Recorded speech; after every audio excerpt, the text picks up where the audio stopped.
বন্ধুরা, আমি আজকে আপনাদেরকে একটি আমাদের সিনেমার এবং একটি গুরুত্বপূর্ণ অনেক বিষয় আপনারা জানেন না, এবং সেই বিষয়গুলো আমি এখন আপনাদেরকে বলবো এবং আপনাদেরকে সত্যিকারের বিষয়গুলো আমি আপনাদেরকে জানাবো। অনেক সময় অনেকে কিছু কিছু কথা শুনে অনেক কষ্ট পান। আসলে এখানে যে কথাগুলো আপনারা শুনবেন, আসলে এটা কি কষ্টে পাওয়ার মতন কি না, এমন কষ্ট একজনকে দেওয়ার মতন কি না, সেটাও আপনারা কমেন্টসের মাধ্যমে জানাবেন। বিষয়টা হলো কি, আমরা শাকিব খানকে নিয়ে একটা ইন্টারভিউ দেখলাম। আমারই খুব ওস্তাদ উনি, শামসু ভাই, অনেক সিনিয়র একজন মেকআপ আর্টিস্ট। আমি আমার ওস্তাদের লাগে অনেকগুলা সিনেমাতে আমি কাজ করছি। তো আমার ওস্তাদের একটা ইন্টারভিউ আমি দেখলাম। শুধু এটা আমার ওস্তাদের না, এটা অনেক সিনিয়ররাই এই কথাগুলো বলে। সেটা হলো, যেহেতু আমার ওস্তাদের নিয়ে কথার বলার আমার অধিকার আছে, তো ওস্তাদের কথার উপরই কথাটা আমি বলি। সেটা হলো, আমার ওস্তাদ একটা ইন্টারভিউ তার দেখলাম, নায়ক রুবেল সাহেব যখন স্টার ছিল, অনেক বড় মাপের একজন আর্টিস্ট ছিল, তো তখন শাকিব খান, আরেকটা কথা হলো গিয়ে, রুবেল মানি তখন সিনেমা আসলেই হল ভরপুর। শুধু রুবেল না, আপনারা যারা আগে সিনেমা দেখতেন এখন দেখেন না, নায়িকা ময়ূরী একজন আছে, সে আসলে দেখতে অনেক মোটা। সে কোনো নায়িকা মতন তাকে লাগে কি না সেটাও আপনারা অনেকেই জানেন যে তাকে কোনো নায়িকার মতন লাগে না, কিন্তু সেই নায়িকা ময়ূরী, তার নামে হল চলতো এবং তার নামে সিনেমা হলে সিনেমা এবং বুকিং হইতো ময়ূরীর নামে। ময়ূরী মানে সিনেমা হিট। তো তখন ঠিক ওরকমই আমাদের নায়ক রুবেল, অনেক সিনেমা উনি হিট দিছে। রুবেল মানিও সিনেমা হিট। এরকম শুধু রুবেল ময়ূরী না, অনেক হিরো আছে, জসিম সাহেব, আলিমগীর সাহেব, এদের অনেক হিরো আছে যে তাদের ছবি বেরোলেই ছবি হিট। কিন্তু বর্তমানে কি তাই? বর্তমানে তাই না। তো যাই হোক, আমার ওস্তাদের একটা ইন্টারভিউ দেখলাম যে যখন রুবেল সাহেব খুব হিট ছিলেন, তখন শাকিব খান নাকি তাকে বলছে, দেখেন ওস্তাদ, আমাকে নিয়ে আসলে ঠিক মতন কাজ করানো হচ্ছে না, আমাকে একটু অবহেলা করা হচ্ছে। তো এই একটা সময় এই ইন্ডাস্ট্রি আমার পায়ের নিচে থাকবে, সেটা শাকিব খান আমার ওস্তাদকে বলছে। সুন্দর কথা। আজকে আমি আপনাদেরকে একটা কথা আমি ক্লিয়ার করব, যেটা আমার চোখে দেখা। আমি ফিল্ম ইন্ডাস্ট্রিতে আমি কাজ করি, আমি প্রায় 20 বছরের উপরে, 22 থেকে 23 বছর মিডিয়াতে আমি আছি, যেটা আমার চোখের দেখা। দেখুন, একটা নতুন হিরো যখন আসে, তার সাথে কি কাজগুলা করা হয়, হ্যাঁ, সেগুলো আমি বলবো। যেটা শাকিব খানের সাথে করা হয়েছে, ঠিক যারা নতুন একটা হিরো সিনেমায় আসে তাদের সাথেও করা হয়েছে। এখন যারা স্টার হয় তাদেরটা আলোচনা হয়, যারা স্টার হয় না তাদেরটা আলোচনা হয় না। তারা ওইভাবেই তারা আসে, আবার ওইভাবেই তারা চলে যায়, তাদেরটা কেউ জানে না। যখন একটা বড় মাপের একটা হিরো তারা পর্দায় চলে আসে, তখনই সেই হিরো তার কষ্টের কথা বলে। আসলে এখানে কষ্ট কি, সেটা আমি বুঝতেছি না। দেখুন, একটা নতুন যখন একটা হিরো আসে, আপনি যে কোনো একটা চাকরির জন্য যাইবেন, যে কোনো জায়গায় আপনি যাইবেন, বা চাকরির জন্য আপনাকে ঘুরতে হবে, এক জায়গায় না হলে 10 জায়গায় আপনাকে যাইতে হবে। তারপর অনেকের চাকরি হয়, অনেকের চাকরি হয় না, আবার অনেকের চাকরি এক জায়গায় গিয়ে হয়ে যায়। সেটা তো ভাই কপালে থাকতে হবে, ভাগ্যের একটা বিষয়। প্রতিটি জায়গায় আসলে কষ্ট ছাড়া কখনো সে সুখ করতে পারে না।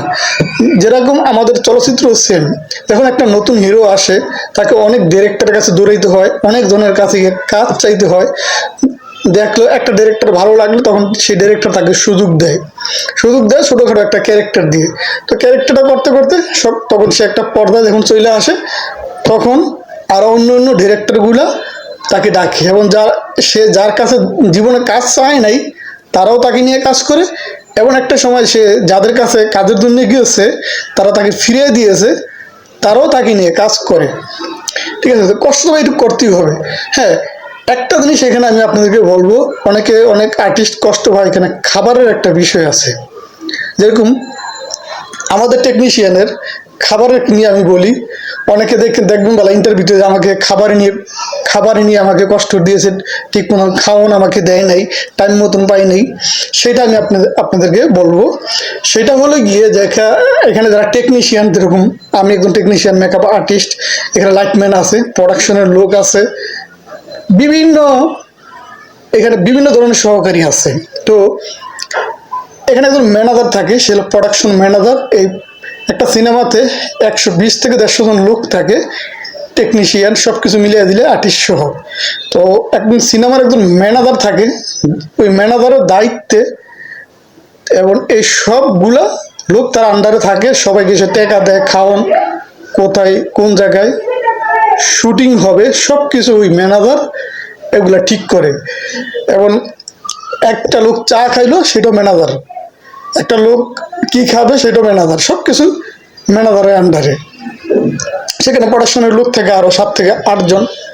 তো খাবার নিয়ে আমি যেটা বলতে চাই যে টেকনিশিয়ানের খাবার আইটেমটা আপনারা শুনেন। আমরা যারা টেকনিশিয়ান তাদের জন্য থাকে মাছ, গরু, মুরগি আর 3 ধরনের ভাজি। সেটা হয় ডাল বুনা, সবজি, হয়তো হয় আলু ভর্তা, নাইলে শুক্তি ভর্তা একদিন, কিংবা কালিজিরার ভর্তা। তো এই ধরনের 3টা ভর্তার আইটেম থাকে আর 3টা তরকারির আইটেম থাকে। তো 3টা তরকারির থেকে আপনাকে যে কোনো একটা তরকারি খাইতে হবে। যদি আপনি গরু খান গরু খাইতে পারবেন, যদি মুরগি খান মুরগি খেতে পারবেন, যদি মাছ খান তাহলে মাছই খাবেন। যে কোনো একটা তরকারি আপনাকে পছন্দ করে নিতে হবে। এটা হলো একটা টেকনিশিয়ানের খাবার, সে জুনিয়র হোক বা সিনিয়র হোক, এবং সে যত বড় একজন টেকনিশিয়ান হোক তার জন্য এই সেম খাবারটা, এর বাইরে তার জন্য খাবার হবে না। এবার আসেন যারা আর্টিস্ট, যারা একটা পর্যায়ে আর্টিস্ট চলে যায়, যারা সিনিয়র হয়ে যায়, তাদের খাবারটা কি? তাদের টেবিলে, আমরাও টেবিলে খাই, তারাও টেবিলে খায়, তাদেরটা একটু স্পেশাল হয়। স্পেশাল বলতে তাদের খাবারটা কারো বাড়িতে যায়, পার্সোনাল টিফিন বাড়িতে দেয়, কিংবা তার কয়েকজনে মিলে খায় ডিরেক্টর সহ। অনেক সময় হিরোরা তাদের খাবারটা বাড়িতে দিয়ে দেয়, আবার অনেক সময় ডিরেক্টরের খাবার বাড়িতে চলে যায়। তো যাই হোক, বাড়িরটা আমি না বললাম, যারা টেবিলে যারা আর্টিস্ট, সিনিয়র আর্টিস্ট, তারা একটা জায়গায় বসে, সেইখানে যেখানে ওই টেবিলে যেই খাবারটা থাকে ওই খাবারটাই বাড়িতে যায়।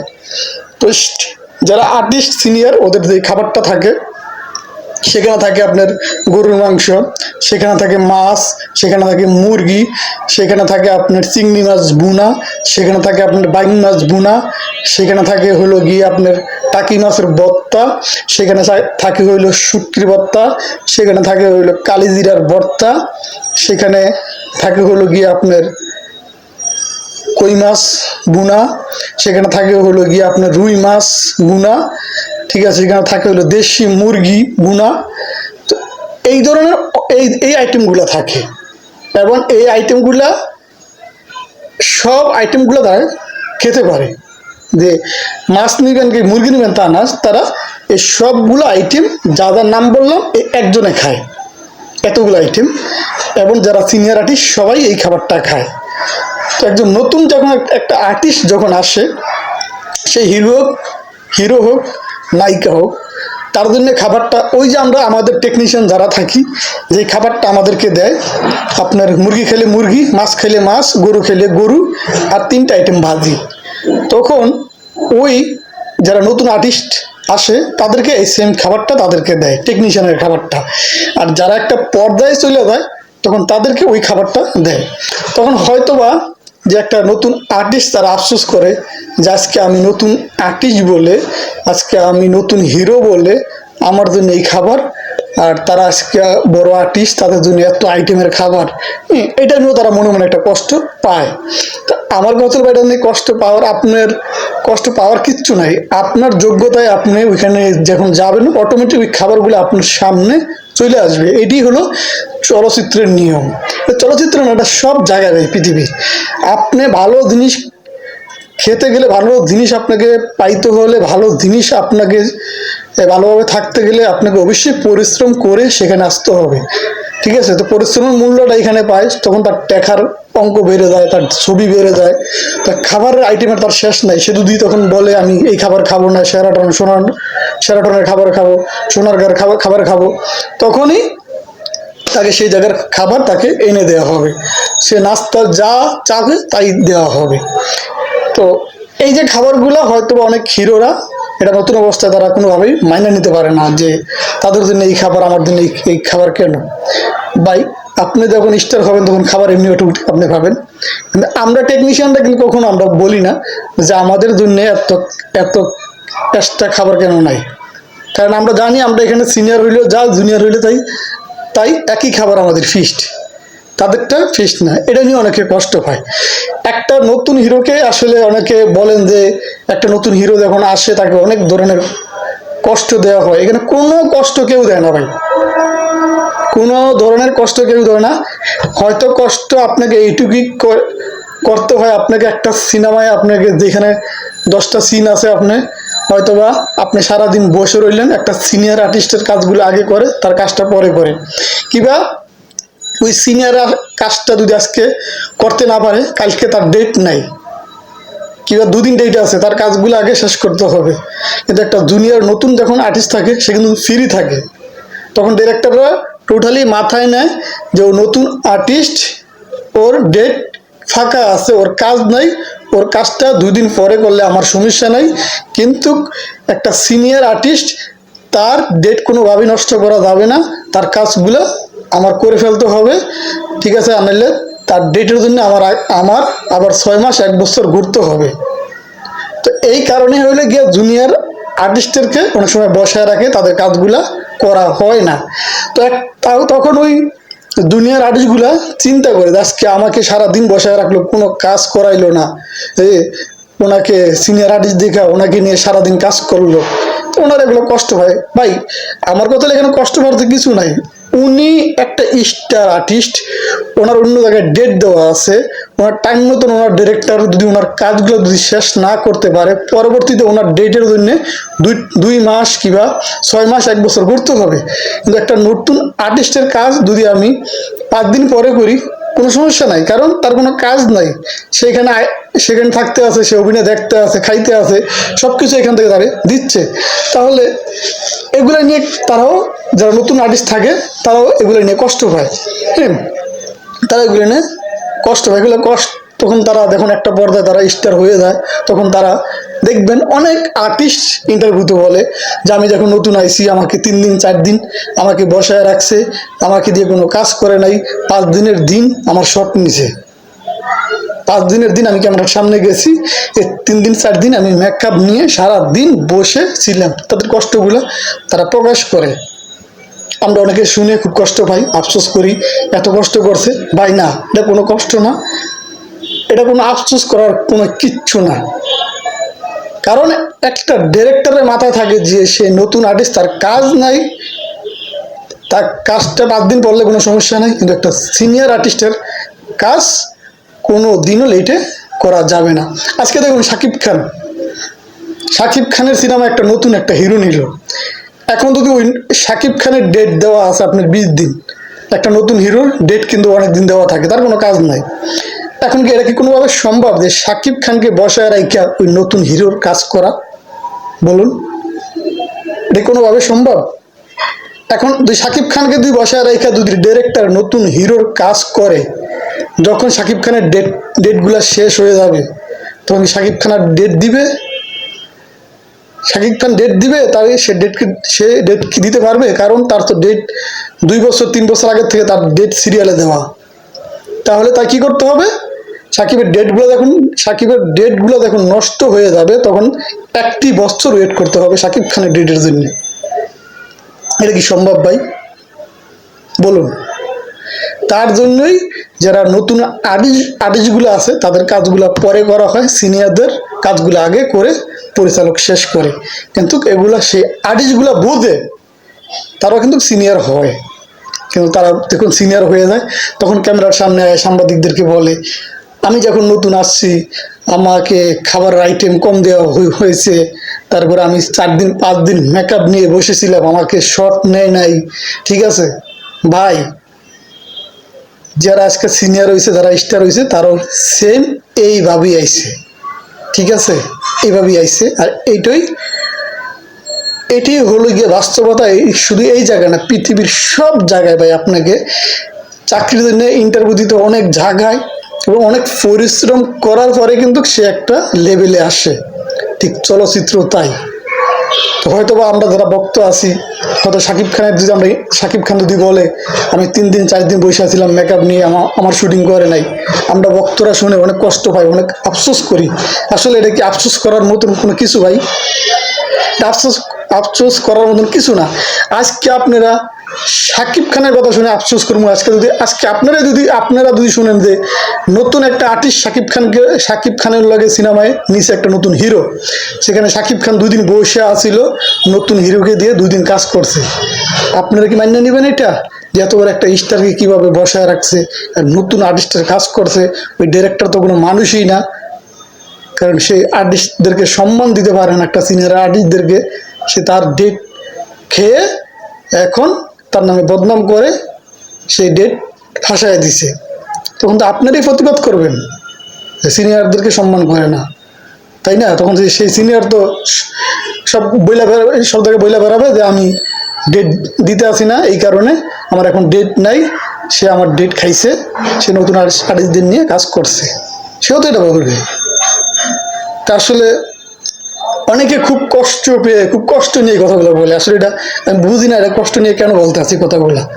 তাই আপনাদের জানালাম, আপনারা অবশ্যই কমেন্টসের মাধ্যমে জানাবেন। আর অনেকগুলো বিষয় আছে, আমি আপনি একটা হিরোর কথা বলি, আমি জাজ মাল্টিমিডিয়া, যে তারা ভালোবাসার রং দিয়ে তারা একটা আলোচনায় আইছে, সেখানে একটা হিরো ছিল এবং আজিজ ভাই, তখন আমি জাজ মাল্টিমিডিয়ার উপর একটা কাজ করছি, তো সে তো নতুন আর্টিস্ট নিয়ে সে কাজ করতো, তখন সে বইলা দিছে যে আমার হিরোইনের দুপুরে খাবারের জন্য একটা মুরগি, সকালবেলা 4টা ডিম, হিরোইনের এবং হিরোর একটা মুরগি দুপুরে, আর মাছ সকালবেলা 4টা করে ডিম, দুজনকে 8টা ডিম সকালবেলা, তারপরে নাস্তা আছে।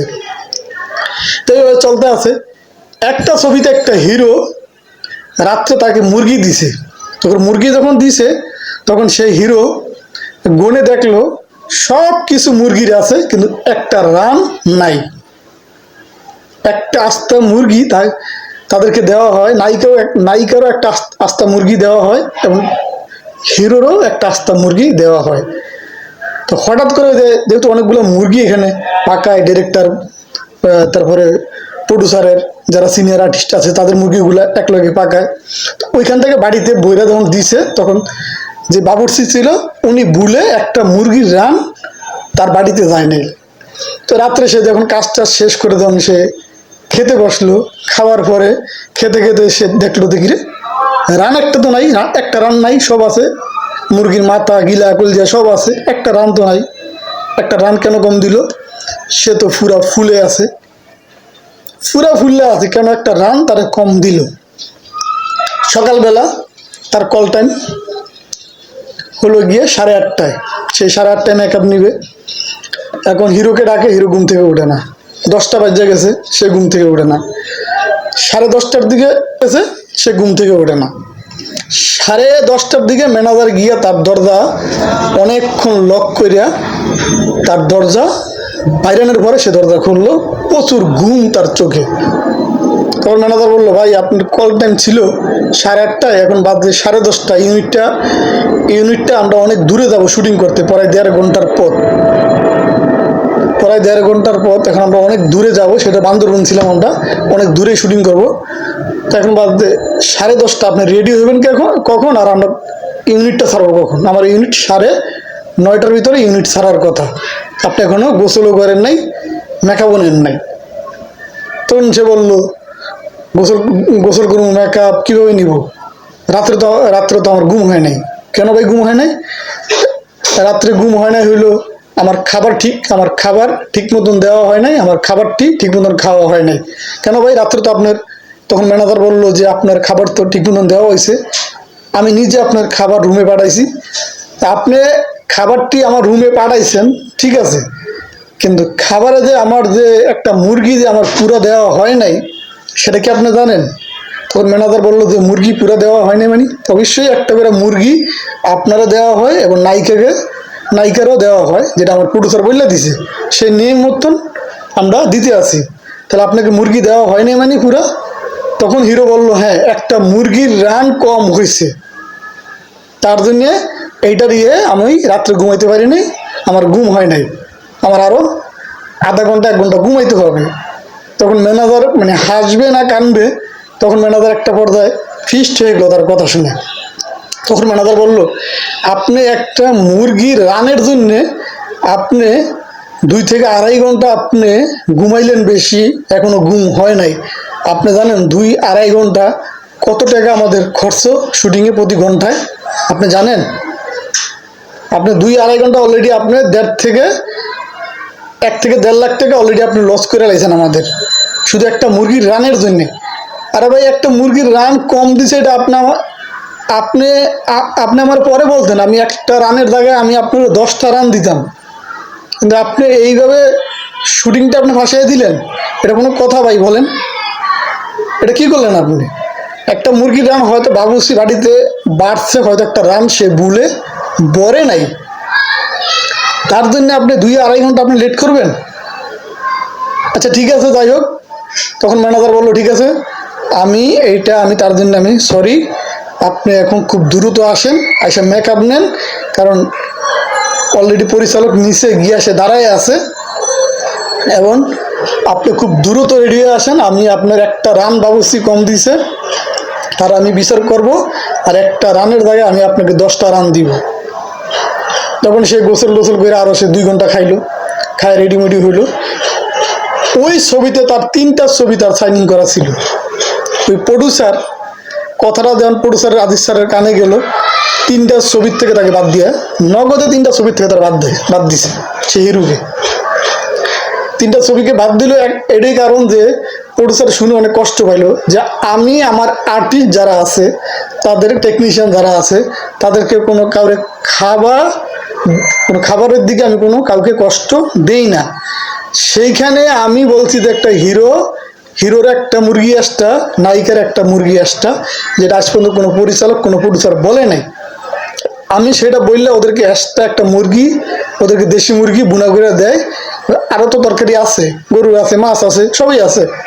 তো একটা মুরগি রানের জন্য তার রাত্রে ঘুম হয় নাই, এই হিরো আমার দরকার নাই।